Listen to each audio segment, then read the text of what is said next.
Hello everybody. Welcome back to the open platform. I see we are diminishing a little bit. We're fashionably late by 15 minutes. I don't think we should wait longer. So to keep it all brief, I'll just say what are the three main topics that we're going to deal with, and then we can begin. The agenda that we've planned for today is a report from the task force on review of the entry process that was formed on the open platform last 2 weeks ago. Santo is going to present. They have already met, they have begun working. He's going to present an update on what they are doing.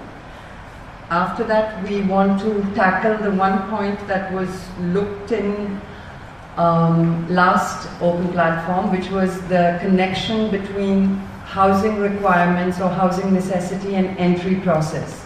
And we had begun a discussion, but we had postponed it to this week so that we could discuss it in the right context of housing situation.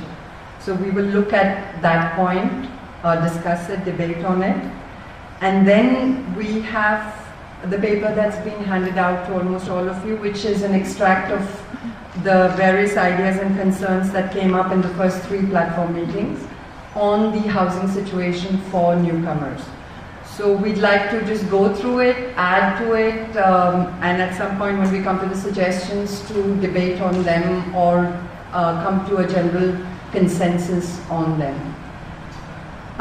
Probably we would need to create a task force for housing for newcomers also.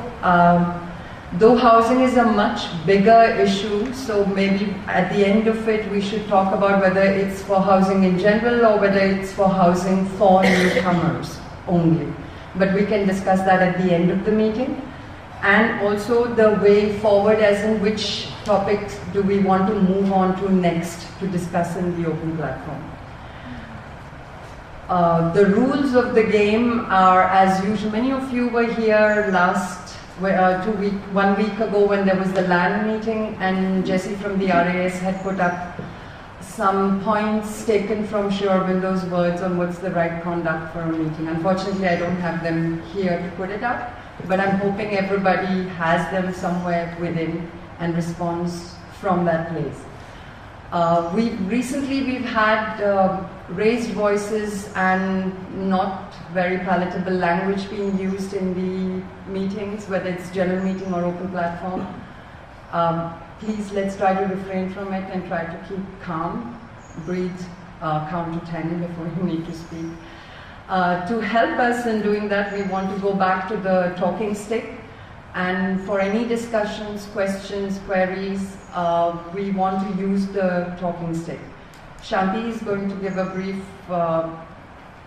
intro on how to use it, and then Santo will speak. Thank you. So, what I understand about using a talking stick is it slows everything down. It slows down the space so there's more silence. It gives more chance to reflect on what you've just heard the person before say. It also gives you more chance to slowly come up here and pick it up before you use it. We're using a microphone as the talking stick, which is a little bit strange for the brain because we've not used it as a talking stick in our lives. We've used it just to communicate fast. What we would like not to do is just pass it to the next person. We would like you to come and get it, pick it up, speak carefully what you would like to say, bring it back, put it down, and the next person following that conversation will speak into the microphone, and then when they're done, put it back here, so that we don't do a speedy conversation. We have more silence.